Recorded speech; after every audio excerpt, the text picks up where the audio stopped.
देखिए, पिताजी ने अपनी बेटी की शादी कर दी, ससुराल पहुंचे। अब वहां जाकर के जो भी सदस्य हैं परिवार के, उनके अंदर भी उत्साह है कि हमारे बेटे की शादी हो गई, बहू आ जाएगी तो हमारा कहना मानेगी, हमारा सम्मान करेगी। ये उनकी धारणा है और हर किसी की धारणा यही होती है।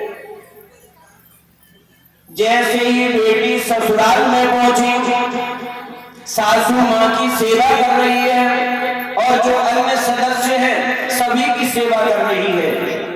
लेकिन कुछ समय बाद क्या हुआ, उस बेटी को तकलीफ होने लगी, उस बेटी को दबाव महसूस होने लगा। किस चीज का?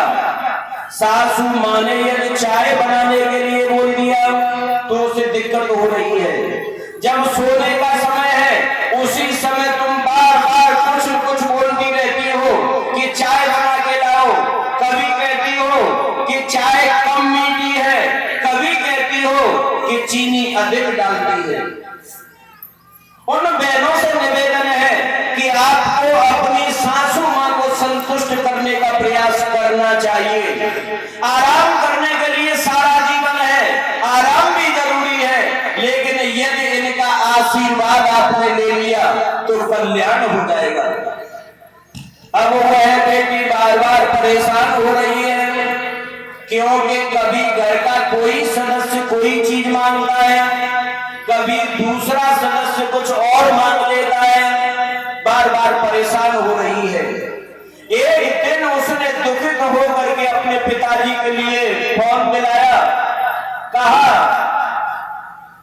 पिताजी, इस घर में जो भी सदस्य हैं वो मुझे बहुत परेशान करते हैं, बार बार परेशान करते हैं। मैं इस घर से ऊब चुकी हूं।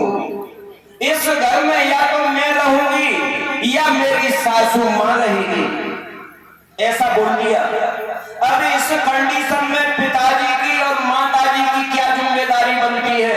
यदि माताजी ने उस बेटी से ये कह दिया कि तू चिंता मत कर, मैं लेने के लिए आ रहा हूं, तो उस बेटी के विचारों में बदलाव नहीं होगा। और यदि उस बेटी के जीवन में खुशहाली चाहते हो तो विचारों में बदलाव करने की जरूरत है। और बदलाव कैसे होगा? उस बेटी के पिताजी ने कहा कि बेटी चिंता मत कर, मैं आ रहा हूं, मैं समझा दूंगा। दूसरे दिन प्रातःकाल उसके पिताजी आ गए और उसे समझाने लगे, कहने लगे, बेटी, तुझे सबको संतुष्ट करने की जरूरत है। तो बेटी ने कह दिया, मैं काफी प्रयास करती हूँ, काफी काम करती हूँ कि ये संतुष्ट हो जाए, लेकिन ये संतुष्ट नहीं होते। मुझे घर ले चलो, मैं यहाँ यदि आपने छोड़ दी तो जीवित नहीं रहूंगी, यहाँ तक कह दिया। अब पिताजी ने मन में सोच लिया कि इसके विचारों में यदि बदलाव नहीं आया तो इसके जीवन में संकट आ जाएगा। ऐसा विचार करते हुए वो पिताजी बेटी को ले गए। जैसे ही घर पहुंचे तो समझाया, लेकिन बेटी की समझ में कुछ नहीं आया। बेटी ने कह दिया, अब उस घर में या तो सासू मां रहेगी या मैं रहूंगी। तो पिताजी ने बड़ा विचार करते हुए, समझदारी का परिचय देते हुए बेटी से कह दिया, तू चिंता मत कर, तू जो चाह रही है वही हो जाएगा, लेकिन थोड़ा समय लेते हुए। यदि इस समय कुछ ऐसा उपाय किया, यदि सासू मां की गोविंदाय नमो नमः हो गई तो सभी समाज के लोग तेरी तरफ तो उंगली उठाएंगे ही और तेरे साथ साथ मेरी तरफ भी उंगली उठ जाएगी। इसलिए मैं तुझे उपाय बताता हूँ, बताओ पिताजी क्या करना होगा। तो पिताजी वैद्य जी थे, उन्होंने 6 पुड़ियां बना के अपनी बेटी को दे दी और बेटी से कह दिया, ये 6 पुड़ियां ले लाओ, एक पुड़िया 1 महीने में खिलानी है। तेरी सासू मां की 6 महीने में गोविंदाय नमो नमः हो जाएगी। तो उस बेटी को बड़ी प्रसन्नता हुई कि ये तो बहुत अच्छा है। लेकिन पिताजी ने कहा इसके साथ में तुझे एक परहेज करना होगा। जैसे डॉक्टर साहब परहेज बताते हैं, दवाई के साथ साथ यदि ठीक से परहेज हो गया तो वो दवा ठीक से काम करती है। यहाँ भी वैद्य जी ने अपनी बेटी को परहेज बताया। बेटी पूछने लगी पिताजी कुछ भी करना पड़े मुझे, लेकिन सासू माँ से छुटकारा हो जाए किसी भी तरह। तो पिताजी ने कह दिया कि पहले महीने में एक पुड़िया दे देना और परहेज में तुझे अपने विचारों में बदलाव करते हुए ये सोचना होगा कि सासू माँ की इच्छा चाय पीने की कितने बजे होती है। ऐसा विचार करते हुए उसी समय सासू माँ न बोल पाए उससे पहले चाय बना करके दे देना। और खाने का समय क्या है बिना पूछे उसी समय बहुत सुंदर पकवान बना के दे देना और पैर दबाना, उनकी बात मानना, क्योंकि उन्हें ऐसा नहीं लगे कि बहू ने मेरे लिए कुछ कर दिया है। बेटी ने विचार किया कि पिताजी ठीक कह रहे हैं, ना तो मेरे ऊपर और ना पिताजी के ऊपर कोई उंगली नहीं उठेगी और धीमे धीमे जीवन लीला समाप्त हो जाएगी। प्रभु प्रेमीजनों, विचार करने की जरूरत है। यहाँ जो प्रसंग चल रहा है यदि सभी माता बहनें इसी तरीके से बदलाव कर लें, सासू माँ भी थोड़ा बदलाव करें और बहू रानी भी बदलाव करें, तो परिवार में विघटन की स्थिति नहीं आएगी। देखो यहाँ कैसे बदलाव हो रहा है। जैसे ही उस बेटी ने प्रतिदिन नियम बना लिया, बार बार सासू माँ के सामने जाकर के बोलती है माँ जी तुम्हें क्या चाहिए, चाय ले लो। लेकिन माँ जी की इच्छा नहीं है, बार बार प्रयास कर रही है माँ जी थोड़ा दूध ले लो, आप कमजोर हो गई हो, थोड़ा दूध मिल जाएगा तो आपका स्वास्थ्य ठीक हो जाएगा। यही क्रम चल रहा है। उधर सासू माँ के अंदर भी भावना बदली, विचार करने लगी कि मेरी बहू रानी को क्या हो गया, ये मेरी बात सुनती नहीं थी, मेरी बात नहीं मानती थी, अब ये बार बार मेरे पीछे पीछे दौड़ लगा रही है कि माँ जी तुम्हें भूख लगी होगी ये ले लो, माँ जी तुम्हें प्यास लगी होगी थोड़ा शीतल जल ले लो। अब दोनों के विचारों में बदलाव हो रहा है। पहला महीना हो गया, दूसरे महीने की भी पुड़िया दे दी गई, लेकिन वो जो परहेज था वो बराबर चल रहा है।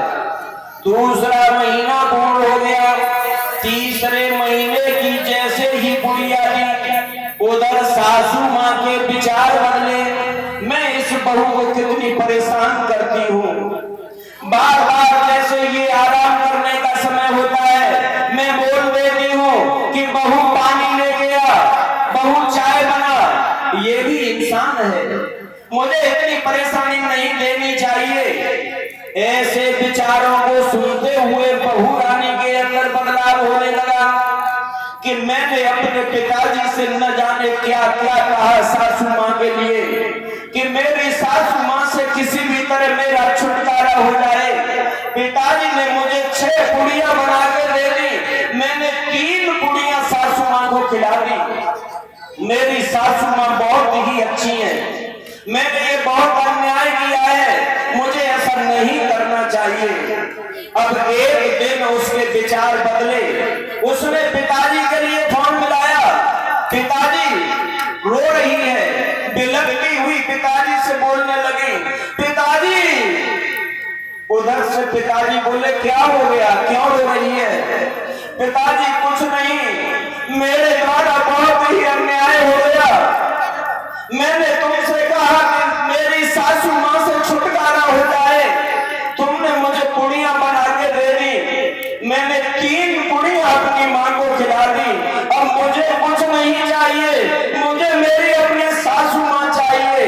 यदि मेरी सासू माँ को कुछ हो गया तो मैं जीवित नहीं रहूंगी।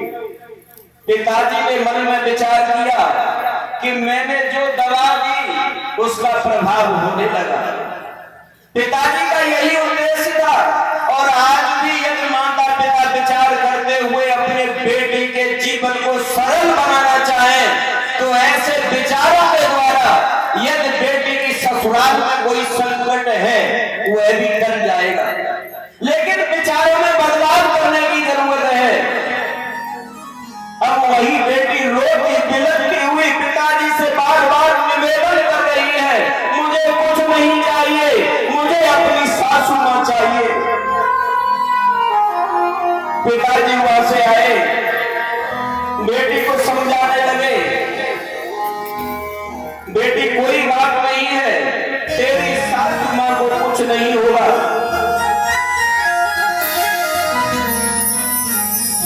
लेकिन उस बेटी को भरोसा नहीं हो रहा, विचलित हो रही है, यदि मेरी सासू मां को कुछ हो गया तो मैं नहीं जीवित रहूंगी, कोई उपाय करो। पिताजी बार बार समझा रहे हैं, बेटी चिंता मत कर, मैंने जो पुड़ियां दी थी उसमें विष नहीं था, मैंने केवल एक इसका सहारा लेते हुए तेरे विचारों में बदलाव करने के लिए ये उपाय सुझा था, वो उपाय तेरे सामने रखा था। तेरी सासू मां को कुछ नहीं होगा। यदि मैं तुझे सीधे सरल शब्दों के द्वारा समझाने का प्रयास करता तो तेरी समझ में नहीं आता। अब तेरी सासू मां के जीवन में और तेरे जीवन में खुशहाली रहेगी, कोई भी समस्या नहीं आएगी। इस प्रसंग से हमें तुम्हें भी शिक्षा हासिल करते हुए अपने विचारों के माध्यम से अपने बच्चों के जीवन में खुशहाली कैसे आए उसी तरीके से शब्दों का चयन करते हुए हमें प्रयास करना चाहिए, हमें व्यवस्था बनानी चाहिए, किसी भी तरह जीवन में कोई संकट न आए। बोलिए